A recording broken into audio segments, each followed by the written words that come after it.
তাহলে আমরা ষষ্ঠী বিভক্তি আলোচনা করছি। তো ষষ্ঠী বিভক্তি সংক্রান্ত দুটো সূত্র আমাদের হয়ে গেছে। এবার তারপরে চলো ষষ্ঠী বিভক্তি সম্পর্কিত একটি গুরুত্বপূর্ণ সূত্র হলো কর্তৃ কর্মণ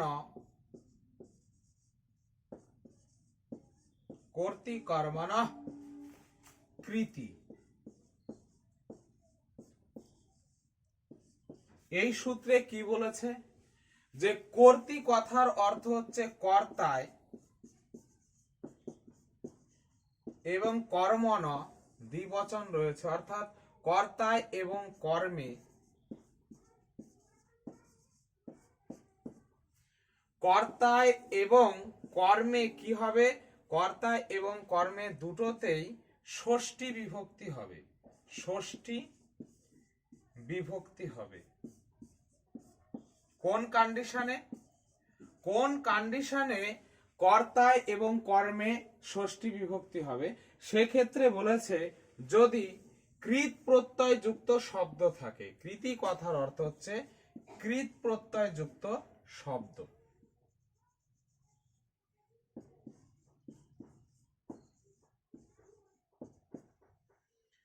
অর্থাৎ কৃত প্রত্যয়যুক্ত শব্দের, কৃত প্রত্যয়যুক্ত শব্দের কর্তায় এবং কর্মে কি হবে, ষষ্ঠী বিভক্তি হবে। তাহলে কর্তৃ কর্মণঃ কৃতি, এই সূত্রের অর্থ হলো কৃত প্রত্যয়যুক্ত শব্দের যোগে কর্তায় ও কর্মে ষষ্ঠী বিভক্তি হয়।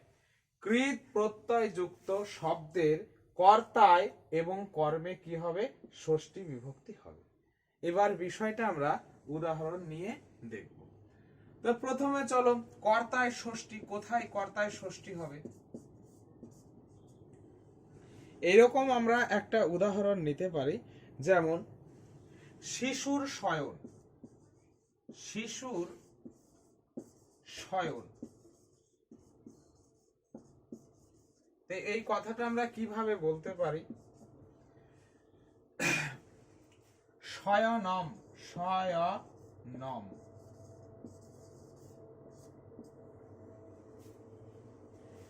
শিশুর, শিশু শয়নম।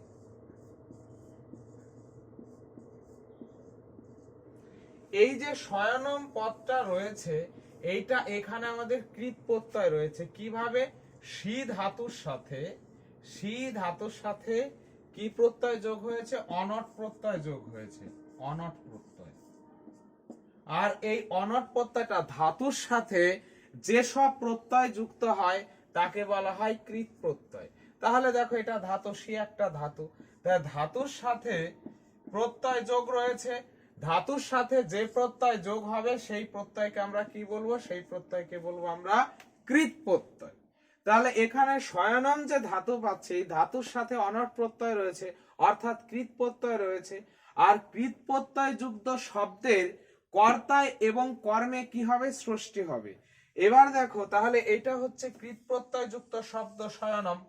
এবার শিশু হচ্ছে এর কর্তা।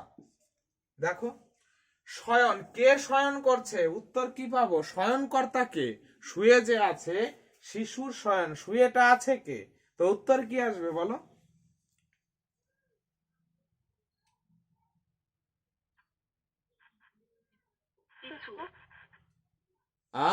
শিশু, তাই তো? আচ্ছা ভাই কেউ বলো। হ্যাঁ, তো শিশু যদি হয় তাহলে কে শুয়ে আছে, শিশু শুয়ে আছে, তাহলে শিশুটা তোমার কি হলো, শিশুটা কর্তা হলো। আর আমাদের সূত্রে কি বলেছে, আমাদের সূত্রে বলেছে কৃত প্রত্যয় যুক্ত যদি শব্দ থাকে তাহলে তার কর্তায় কি হবে, তার কর্তায় ষষ্ঠী বিভক্তি হবে। তার জন্য এখানে কর্তায় ষষ্ঠী বিভক্তি হয়েছে। শিশু শব্দের ষষ্ঠীর এক বচন হচ্ছে শিশু, শিশু শিশুম শিশুনা শিশবে, শিশু শিশু শিশু, তা শিশু হচ্ছে তাহলে ষষ্ঠী বিভক্তি। তাহলে এইভাবে কিন্তু আমাদের কর্তায় ষষ্ঠী হচ্ছে। এইরকম আরো আমরা অনেক উদাহরণ নিতে পারি। চলো যেমন আরো উদাহরণ বলা যেতে পারে যে মম ভোজনম রামস্য গমনম, মম ভোজনম। ভোজনম রামস্য গমনম।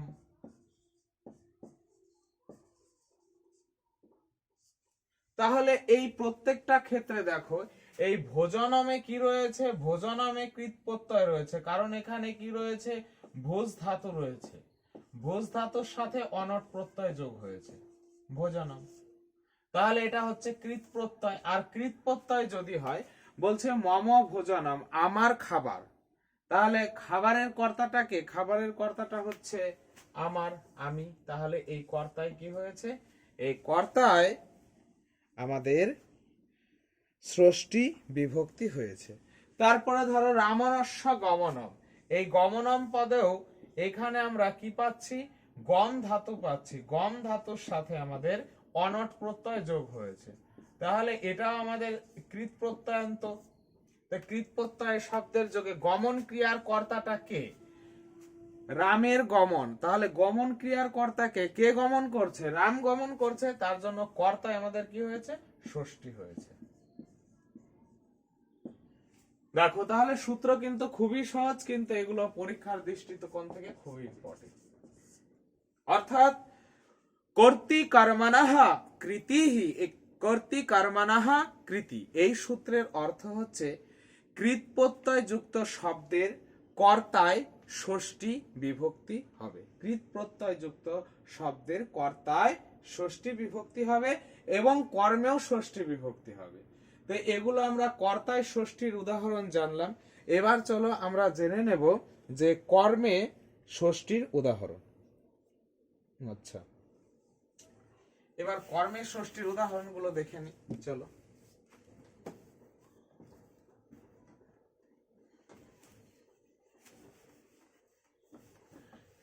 এগুলো আর ছাড়ছেই না, ঠান্ডাতে কি করে হবে। এবার যদি কর্মের ষষ্ঠী বলো, তাহলে কর্মের ষষ্ঠীর উদাহরণ, যেমন কর্মের ষষ্ঠীর উদাহরণ হচ্ছে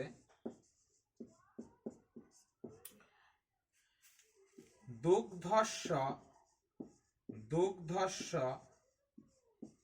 পানম,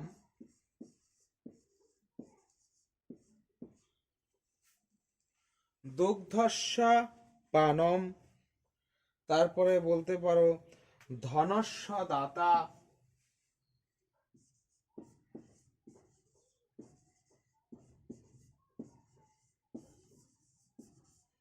এগুলো কর্মে ষষ্ঠীর উদাহরণ।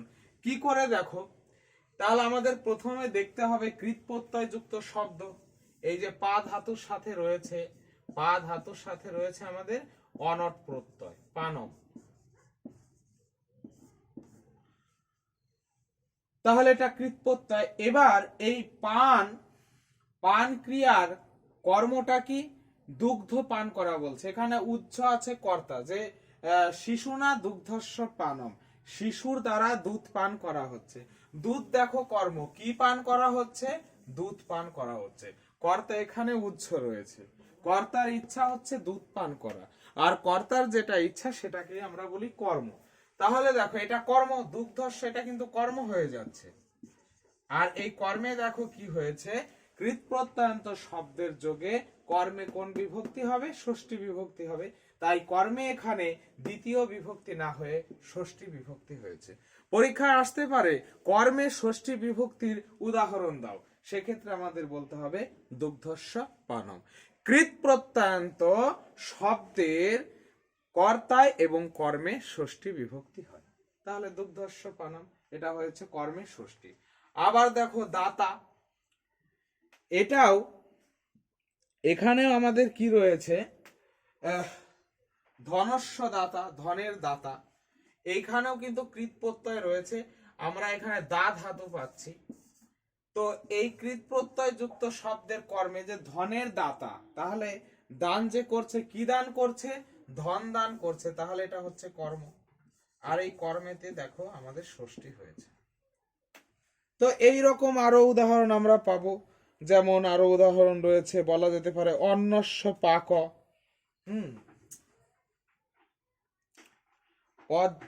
অন্যস্য পাক। এবার অন্যস্য পাকটা করে নেই, অন্যস্য পাকহ।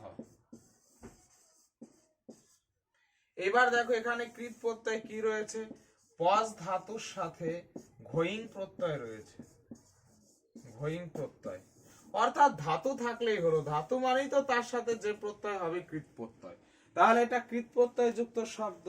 এবার কি হচ্ছে, ভাত মানে অন্নের রান্না, অন্ন মানে ভাত, ভাতের রান্না, তো ভাত রান্না হচ্ছে, তাহলে ই কর্তার ইচ্ছা কি, কর্তার ইচ্ছা হচ্ছে কি পাক করা, ভাত রান্না করা, তাহলে তার জন্য এই কর্মে কি হয়েছে, আমাদের ষষ্ঠী বিভক্তি হয়েছে। তো আশা করি এটা তোমরা প্রত্যেকেই বুঝে গেছো। কর্তৃ কর্মণঃ কৃতি, কৃত প্রত্যয়ান্ত শব্দের প্রয়োগে তার কৃত প্রত্যয়ান্ত শব্দের যোগে তার কর্তা এবং কর্মে কি হবে, ষষ্ঠী বিভক্তি হবে। বোঝা গেছে?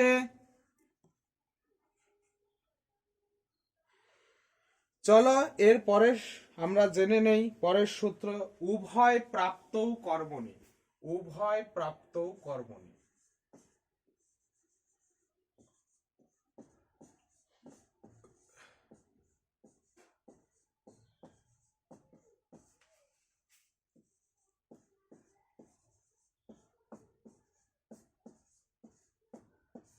এই সূত্রতে কি বলেছে, উভয় প্রাপ্তৌ, অর্থাৎ উভয় জায়গায়, উভয় জায়গায় মানে দুটো জায়গায়, উভয় প্রাপ্তৌ মানে দুটো জায়গায়, উভয় জায়গায়, উভয় বলতে কি, সেটা হচ্ছে কর্তা প্লাস কর্ম, এই দুটো জায়গায়,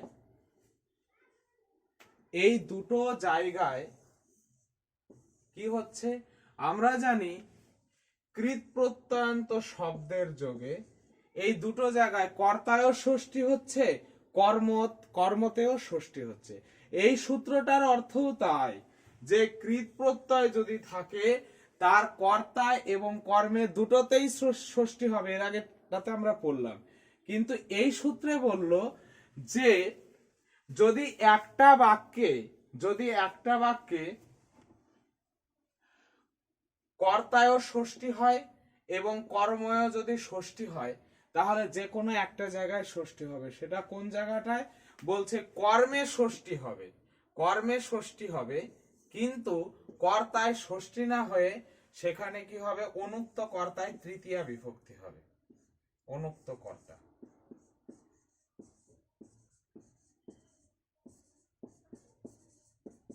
আর একবার সহজ করে বলছি, আমরা আগের সূত্রে জেনেছিলাম কৃত প্রত্যয় যদি যুক্ত হয় তার কর্মে এবং কর্তায় ষষ্ঠী বিভক্তি হয়। এই সূত্রে বলল যদি একটা বাক্যে কৃত প্রত্যয় যুক্ত শব্দের যোগে সেখানে যদি কর্তাও থাকে কর্মও থাকে, তাহলে সেক্ষেত্রে বলেছে কর্মে শুধু ষষ্ঠী হবে, কর্তায় কিন্তু ষষ্ঠী হবে না, কর্তায় কি হবে, কর্তায় তৃতীয়া হবে, এবং সেটা অনুক্ত কর্তায় তৃতীয়া। এবার একটা উদাহরণের সাহায্যে আমরা বিষয়টা পরিষ্কার করতে পারি।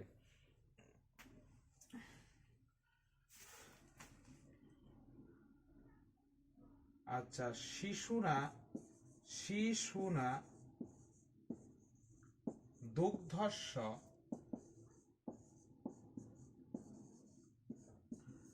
পানম। দেখো তাহলে আমাকে প্রথমে কন্ডিশন লাগছে কৃত প্রত্যয় যুক্ত শব্দ থাকতে হবে, পানমে আছে পা যোগ অনট, তাহলে এটা কৃত প্রত্যয়ান্ত শব্দ হলো।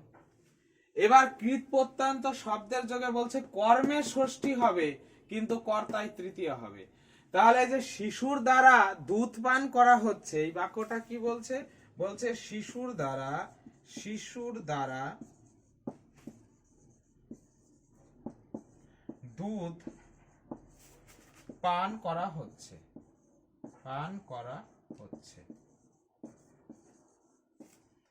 তাহলে এখানে কর্ম কোনটা, কর্ম কোনটা বলতো, শিশুর ইচ্ছা কি,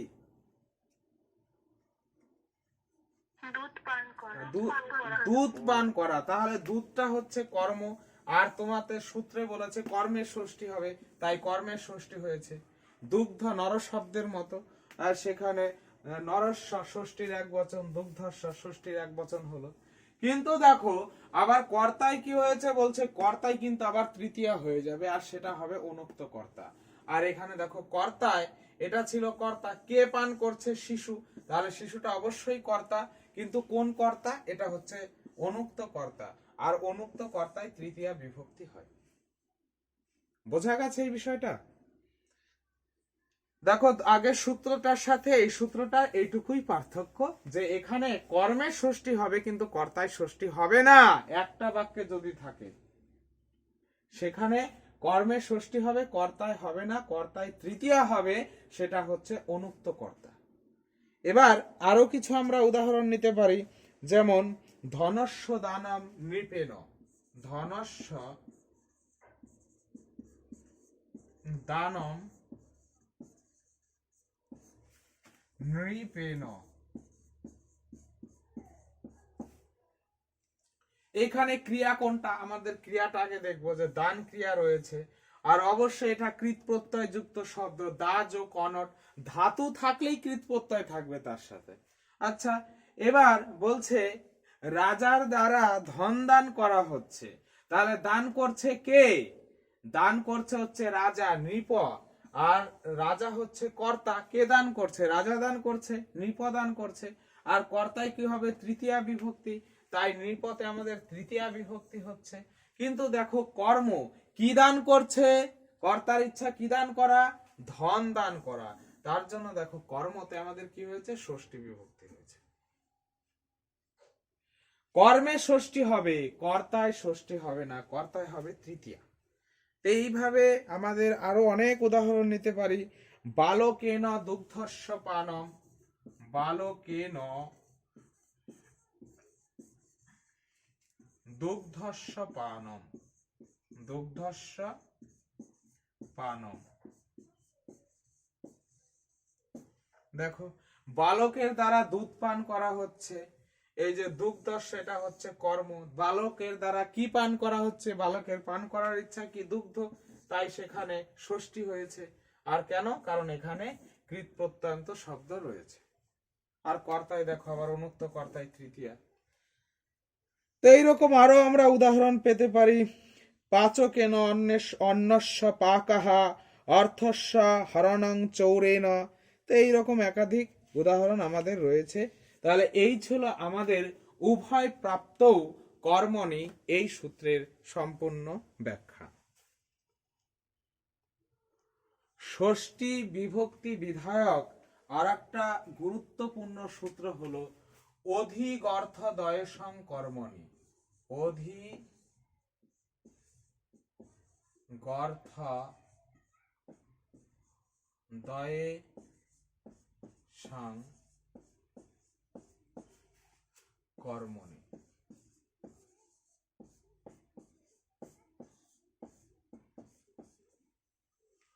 অধিক অর্থ দয়েশং, অধিক অর্থ দয়েশং কর্মণি, এই সূত্রের অর্থ কি, দেখো সূত্রের মধ্যে উত্তর রয়েছে।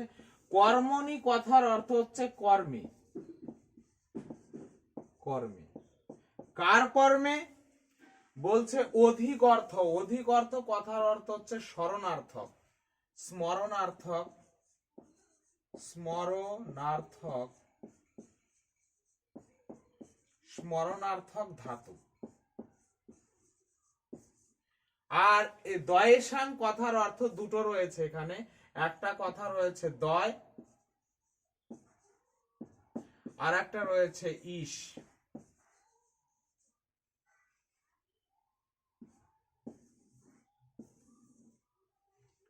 তাহলে এই সূত্রের অর্থ কি দাঁড়ালো, বলছে এই সূত্রের অর্থ বলছে স্মরণার্থক ধাতু, দয় ধাতু মানে দয়া করা, ইস ধাতু, এই তিনটা ধাতুর কর্মে, এই তিনটা ধাতুর কর্মে, তিনটা ধাতুর কর্মে কি হবে বলো,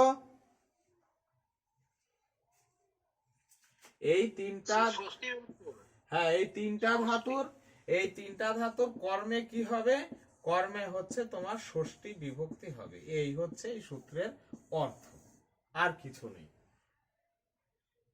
এবার চলো একে একে লিখি। যেমন যদি বলি বালক, স্যার বলছিলাম কি স্মরণার্থক ধাতুটা কি? বলছি এখনই জানবে। বালক মাতাকে স্মরণ করছে, স্মরণ করছে।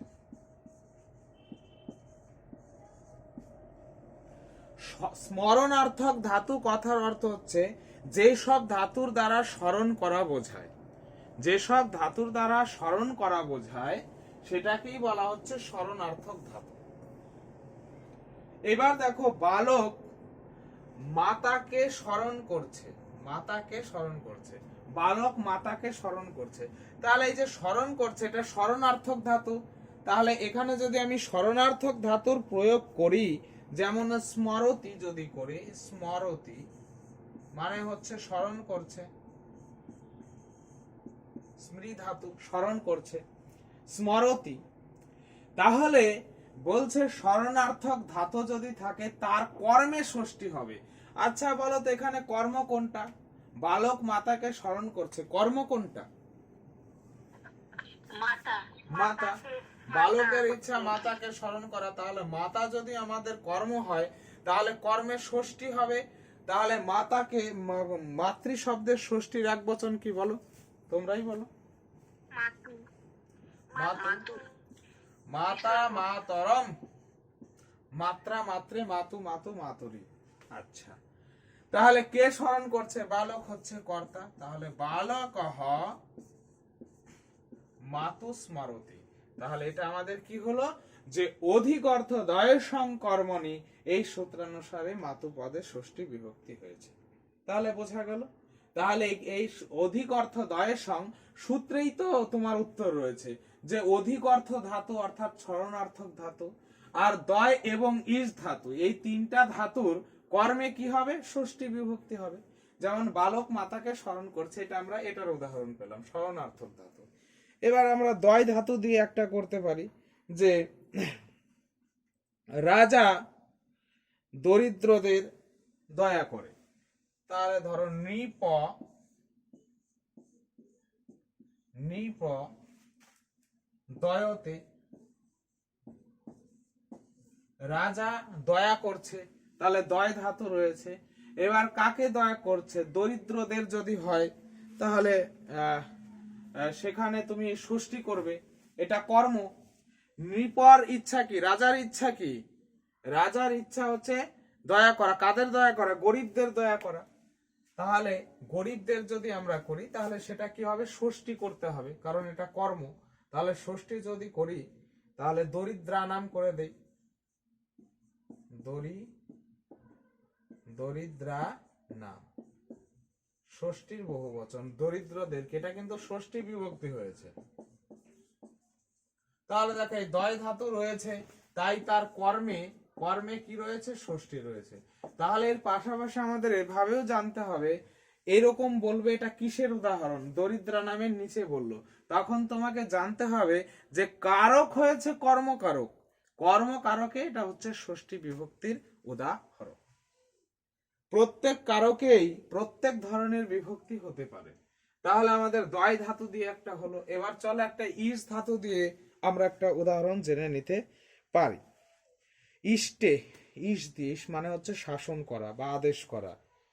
যেমন পিতা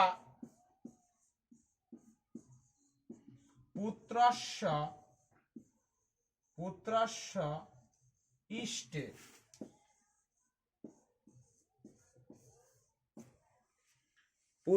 পিতা পুত্রস্য, সরি ইষ্টে তো দীর্ঘই হয়, পিতা পুত্রস্য ইষ্টে। তাহলে দেখো এখানে ইস ধাতু রয়েছে যে পিতা পুত্রকে কি করছে? শাসন করছে। ইষ্টে মানে হচ্ছে শাসন করা বা আদেশ করা। তাহলে পিতার ইচ্ছা পুত্রকে আদেশ করা, তাহলে পুত্র হয়েছে কর্ম। আর আমরা জানি ইস ধাতুর যোগে তার কর্মে কি হবে? কর্মে ষষ্ঠী বিভক্তি হবে, তাই পুত্রস্য পদে ষষ্ঠী বিভক্তি হয়েছে।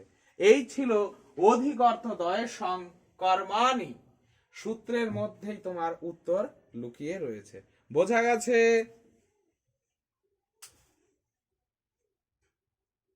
বুঝতে পেরেছো তো? হ্যাঁ, চলো এবার আমরা ষষ্ঠী বিভক্তি বিধায়ক খুবই খুবই গুরুত্বপূর্ণ একটা সূত্র হলো তস্য চ, তস্য চ, তস্য চ বর্তমানে।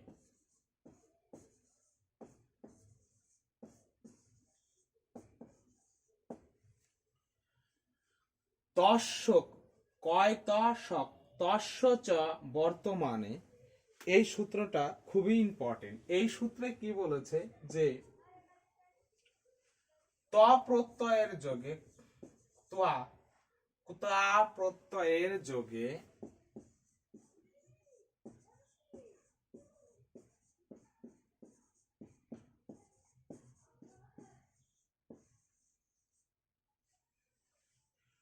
ত প্রত্যয়ের যোগে বর্তমান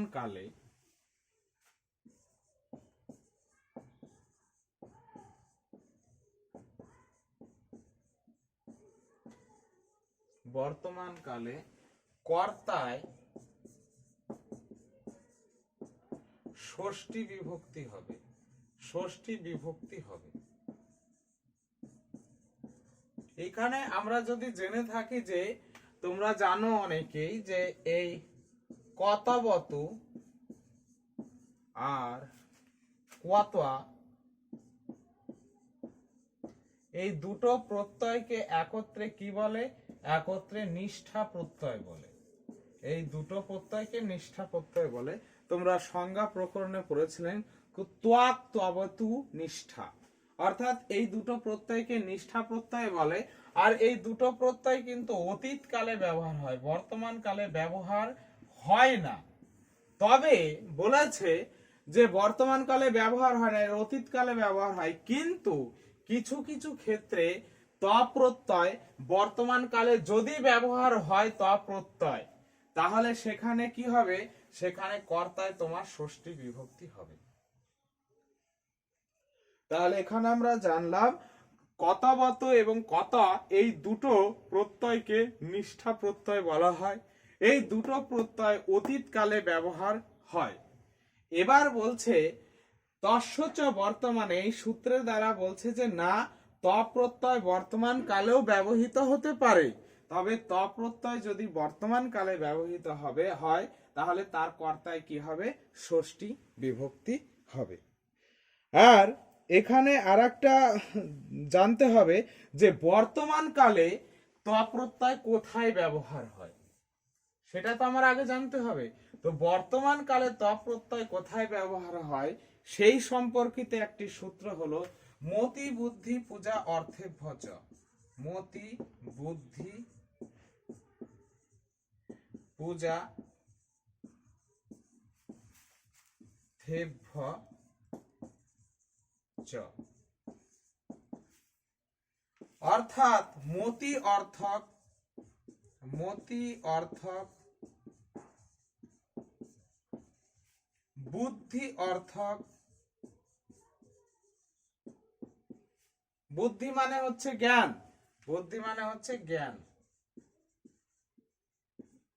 আচ্ছা, অর্থক, এবং পূজা অর্থক, পূজা অর্থক, এগুলো কি? এই তিনটা হচ্ছে ধাতু।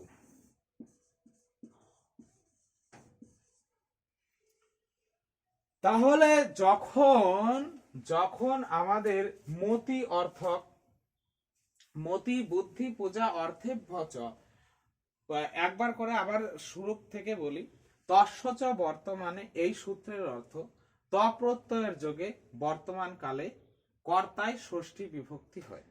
এবার কথা হলো এই যে বর্তমান কালে কিন্তু ত প্রত্যয় ব্যবহার হয় না, এটা অতীত কালে ব্যবহার হয়।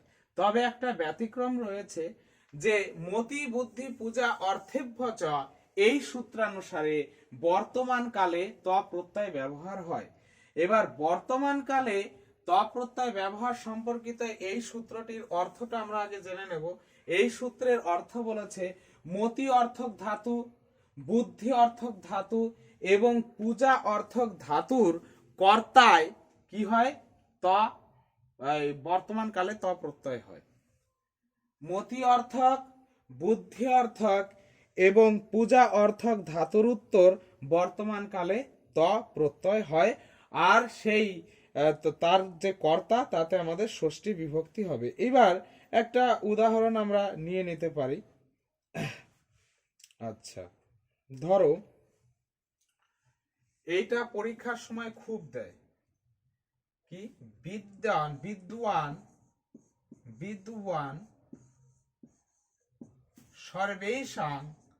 সর্বেষাং পূজিতঃ।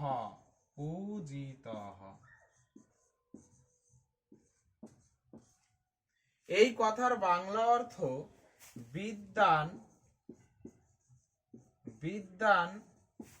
সবার দ্বারা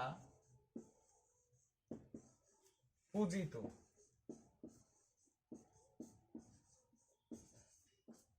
বা বিদ্বান ব্যক্তিকে সবাই পুজো করে।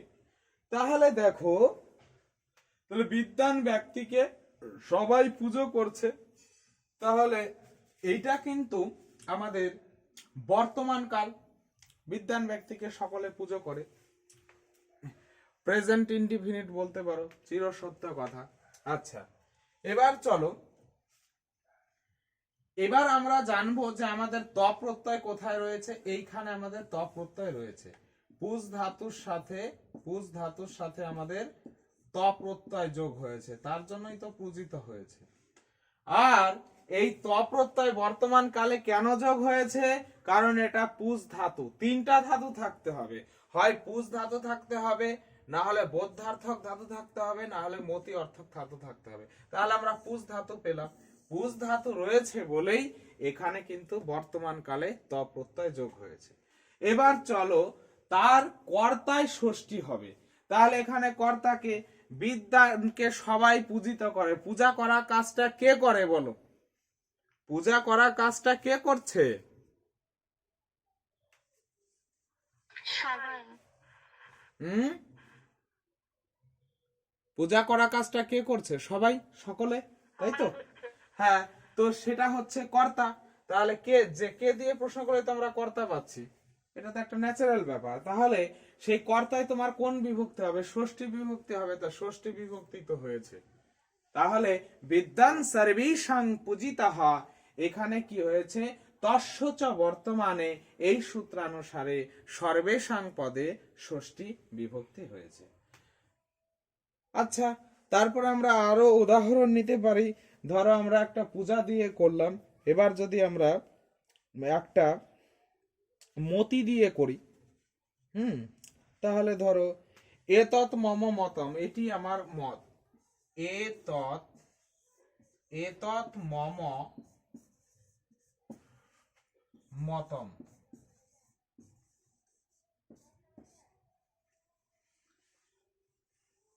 তাহলে এখানে মতি অর্থক ধাতু রয়েছে, এতৎ মম মতম, এই যে মতি অর্থক ধাতু মতম। তাহলে এই মতি অর্থক ধাতুর সাথে এখানে কিন্তু ত প্রত্যয় যোগ হয়েছে, আর ত প্রত্যয় যোগ হয়েছে। এইবার দেখো এখানে কর্তাটাকে, এটি আমার মত, এটি আমার মত। আচ্ছা, মতটির কর্তাকে, এই যে মতটি, কর্তাটা কে বলো? আমি মতটির কর্তা হচ্ছে আমি। এবার আমি যদি কর্তা হয়, কর্তায় কি হবে? ষষ্ঠী বিভক্তি হয়েছে, তাই এখানে অসমত শব্দের ষষ্ঠীর একবচন হয়েছে, অহম মাম ময়ামধ্যম মত মম মই। তাহলে এটা ষষ্ঠী বিভক্তি হয়েছে।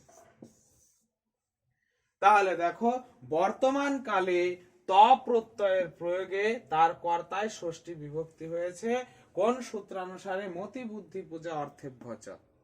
আচ্ছা, তাহলে এইটা আমরা মতি অর্থক ধাতু দিয়েও পেলাম। এবার একটা জ্ঞান অর্থক ধাতু দিয়ে যদি আমরা দেখি একটা উদাহরণ, ধরো বলা যেতে পারে যে এটি সকলের জানা, এটি সকলের জানা, এটা যদি আমরা করি, এটি সকলের জানা।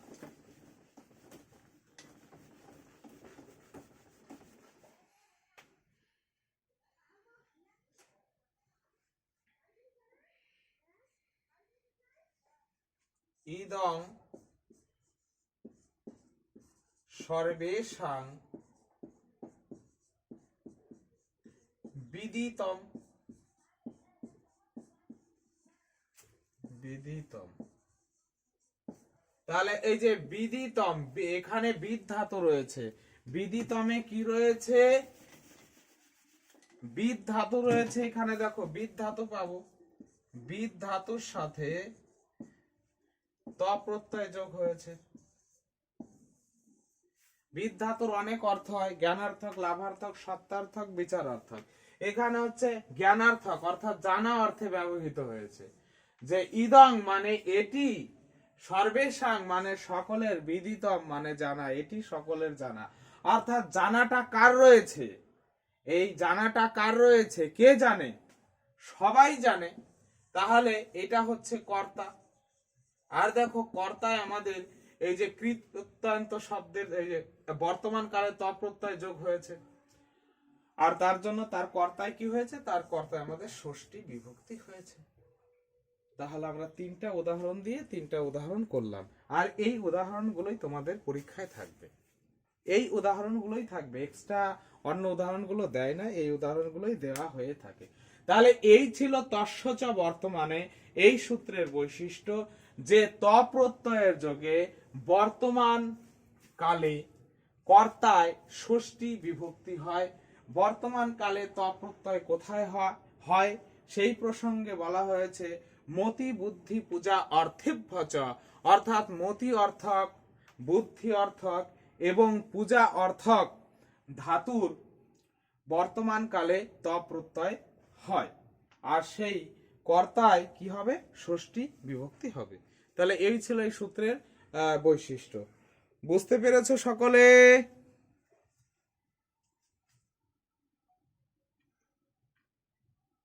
কেউ কিছু বলছো না? বুঝতে পারোনি? বুঝতে পেরেছো কি? তাহলে পরের সূত্রে যাব, না হলে আবার আলোচনা করব। আচ্ছা চলো। ষষ্ঠী বিভক্তি বিধায়ক আর একটি সূত্র হচ্ছে কৃত্য অর্থ প্রয়োগে কালে অধিকরণে। এই সূত্রটির অর্থ আমরা জেনে নেব। কৃত্য অর্থ কথার অর্থ হচ্ছে কৃত্য সূচ, কৃত্য সূচ প্রত্যয়, সূচ প্রত্যয়। এটা আমরা জানবো এটা কোন প্রত্যয়। তো বলছে এই কৃত্য সূচ প্রত্যয়ের প্রয়োগে, এই প্রত্যয় যদি প্রয়োগ করা হয়, কি এটা? আচ্ছা, এবার কালে অধিকরণে, কালবাচক শব্দে, কালে কথার অর্থ হচ্ছে কালবাচক শব্দ, কালবাচক শব্দ, কালবাচক শব্দের অধিকরণে, অধিকরণে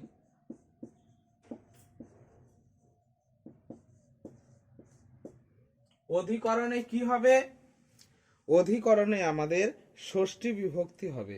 অর্থাৎ এইখানে সূত্রটির অর্থ দাঁড়াচ্ছে এরকম, ক্রিয়ার সংখ্যা বোঝানোর জন্য এই কৃত্য সূচ এবং সূচ প্রত্যয়ান্ত শব্দ ব্যবহার করা হয়। প্রত্যয়ান্ত শব্দ, এই শব্দটা কোথায় ব্যবহার করা হয়? ক্রিয়ার সংখ্যা বোঝানোর জন্য। কি বোঝানোর জন্য? ক্রিয়ার সংখ্যা, ক্রিয়ার সংখ্যা বোঝায় এই প্রত্যয়টা। আচ্ছা, তো এই কৃত্য সূচ প্রত্যয় থাকবে যার দ্বারা ক্রিয়ার সংখ্যা বোঝাবে, আর এর কি হবে? এর কালবাচক শব্দের, এর কালবাচক শব্দের অধিকরণে ষষ্ঠী বিভক্তি হবে। কালবাচক শব্দের অধিকরণে ষষ্ঠী বিভক্তি হবে। তাহলে একটা উদাহরণ নিয়ে বিষয়টা আমরা পরিষ্কার করি। যেমন রাম দিনে 5 বার খায়, 5 বার খায়। তাহলে দেখো এক এক করে দেখো। প্রথমে দেখো ক্রিয়া দেখবো, ক্রিয়া ক্রিয়া হচ্ছে খাওয়া একটা ক্রিয়া, এটা ক্রিয়া। আচ্ছা, ক্রিয়ার সংখ্যা বোঝাচ্ছে, কতবার খায় সংখ্যা বোঝাচ্ছে, তো সংখ্যা বোঝাচ্ছে কে, এই 5 বার, এই কথাটা। তাহলে ক্রিয়ার সংখ্যা, এটা হচ্ছে ক্রিয়ার সংখ্যা বোঝাচ্ছে।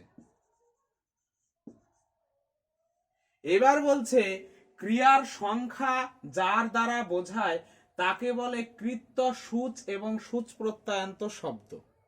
আর সেটা খুবই সহজ, খায় মানে হচ্ছে খাদতি। আচ্ছা, এইবার কৃত্য সূচ প্রত্যয় কিভাবে যুক্ত হয়, এই পঞ্চবার মানে হচ্ছে পঞ্চকৃত্য, পঞ্চকৃত্য। এই যে কৃত্য সূচ প্রত্যয় প্রয়োগ হলো পঞ্চকৃত্য, আর এর দ্বারা ক্রিয়ার সংখ্যা বোঝাচ্ছে। এবার বলছে কালবাচক শব্দের অধিকরণে, এর অধিকরণটা কোনটা, রাম দিনে 5 বার খায়, তাহলে খাওয়া ক্রিয়ার এর এর অধিকরণ কোনটা বলো? দিন। অধিকরণ মানে আমরা তো জানি কখন খায়, দিনে খায়। আচ্ছা, তাহলে দিনটা হচ্ছে অধিকরণ। আর অধিকরণ যদি হয়, অধিকরণে তোমার কি হবে, অধিকরণে ষষ্ঠী বিভক্তি হবে, কারণ আমরা সূত্রটাই পড়ছি ষষ্ঠী বিভক্তি বিধায়ক। তাহলে অধিকরণে যদি ষষ্ঠী হয়, মূল শব্দ হচ্ছে দিবস, তাহলে দিবস যদি হয় তাহলে হবে দিবসস্য, দিবসস্য। আর এই পদটা হলো আমাদের কি, কৃত্য অর্থ প্রয়োগে কালাধিকরণে, এই সূত্রানুসারে দিবসস্য পদে ষষ্ঠী বিভক্তি হয়েছে। আর এখানে করে দাও রাম। তাহলে আমরা জানলাম কৃত্য অর্থ প্রয়োগে কালে অধিকরণে, এই সূত্রের অর্থ হচ্ছে যদি কৃত্য সূচ প্রত্যয় শব্দ থাকে তাহলে কালবাচক শব্দের অধিকরণে ষষ্ঠী বিভক্তি হবে।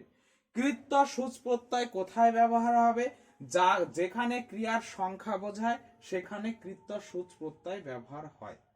এবার রাম দিনে 5 বার খায়, ক্রিয়া হচ্ছে খাওয়া, খায় এটা হচ্ছে ক্রিয়া। এবার ক্রিয়ার সংখ্যা বোঝাচ্ছে 5 বার, তার জন্য এটা কৃত্য সূচ প্রত্যয় প্রয়োগ হয়েছে, তাই রয়েছে পঞ্চকৃত্য। এবার এর অধিকরণ কোনটা, অধিকরণ হচ্ছে দিবস, সেটাতে কি হবে, ষষ্ঠী বিভক্তি হবে, ষষ্ঠী বিভক্তি হয়েছে। তাহলে এটা আমরা অনেক উদাহরণ দিতে পারি, যে সে দিনে 3 বার খাচ্ছে, স দিবসস্য ত্রিকৃত্য ভুঙ্ক্তে। আবার সে বলতে পারে সে দিনে 5 বার ঘুমায়, স দিবসস্য পঞ্চকৃত্য সপিতি, এরকম আমরা বলতে পারি। তো এটাই হচ্ছে এই সূত্রের মূল অর্থ।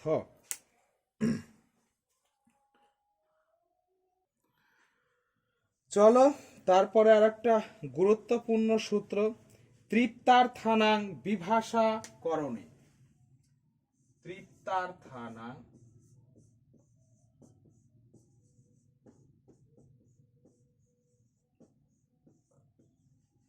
বিভাষাকরণে।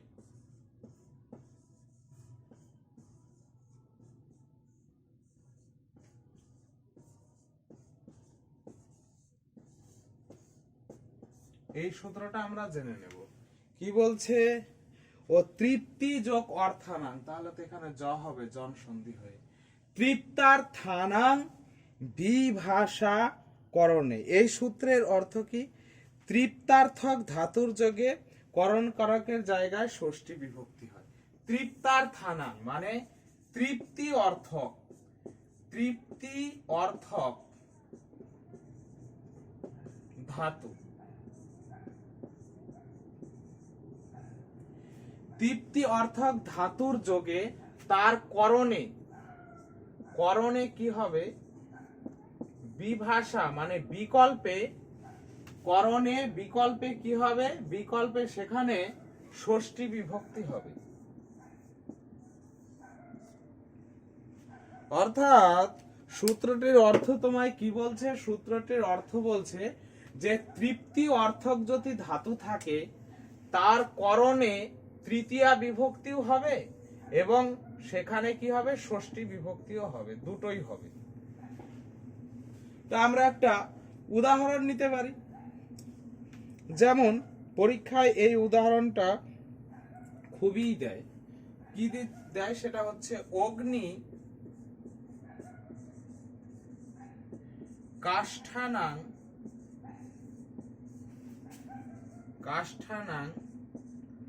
ন তৃপ্পতি।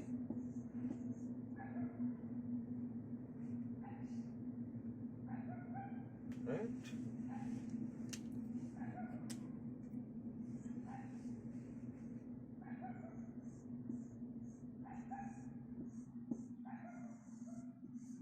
তৃপ্পতি।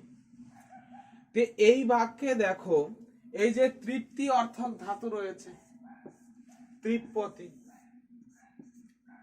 তাহলে এখানে তৃপ্ত ধাতু রয়েছে।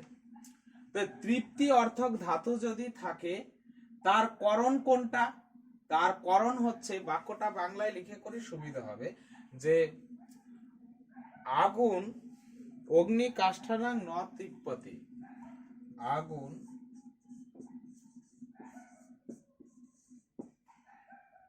কাঠগুলির দ্বারা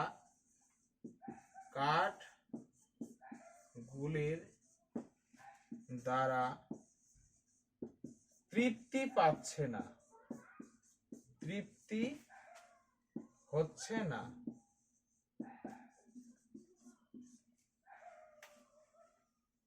আগুন কাঠগুলির দ্বারা তৃপ্ত হচ্ছে না, তৃপ্তি হচ্ছে না। এইবার দেখো ন তৃপ্পতি, তৃপ্তি হচ্ছে না। আচ্ছা চলো এবার কাঠগুলির দ্বারা, তাহলে এটা কি, এটা রয়েছে আমাদের করণ, তাই না, দ্বারা বিভক্তি রয়েছে, সাধকতম করণম করা যেতে পারে করণ কারক অনুসারে। তাহলে এইখানে এই যে কাঠগুলির দ্বারা, এই করণে তোমার কি হবে না, করণে বলছে বিভাষা মানে বিকল্পে সেখানে কি হবে, ষষ্ঠী বিভক্তি হবে। অর্থাৎ এইখানে তোমার ষষ্ঠী বিভক্তি হবে, তার জন্য এখানে হয়েছে কাষ্ঠানাং। আবার তোমার তৃতীয়াও হবে, তাহলে তৃতীয়া যদি করি তাহলে কাষ্ঠ শব্দের তৃতীয়ার বহু বচন, সেটা হবে কাষ্ঠই, কাষ্ঠই। অর্থাৎ এক্ষেত্রে আর এখানে অগ্নি মানে হচ্ছে অগ্নি, এটাই করে দিই, অগ্নি মানে হচ্ছে অগ্নি। তাহলে দেখো এখানে কি হচ্ছে, ষষ্ঠী বিভক্তি হচ্ছে আবার তৃতীয় হচ্ছে, যে কোনো একটা লিখলেই হবে। তবে এইটা পরীক্ষার দৃষ্টিকোণ থেকে এই উদাহরণটি ভেরি ভেরি ইম্পর্টেন্ট, বিভিন্ন ভাবে কোশ্চেন হয়।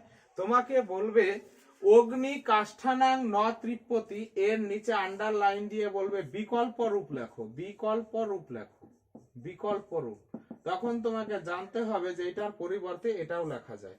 তখন যেহেতু এটা বহুবচন ছিল, ষষ্ঠীর বহুবচন, তাহলে আমরা জানি এটা হবে কি, তৃতীয়ার বহুবচন, তাই হয়েছে কাষ্ঠই। বোঝা গেছে ব্যাপারটা?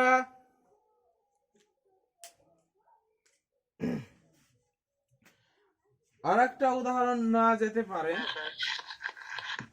আর একটা উদাহরণ নেই, চলো। মুনি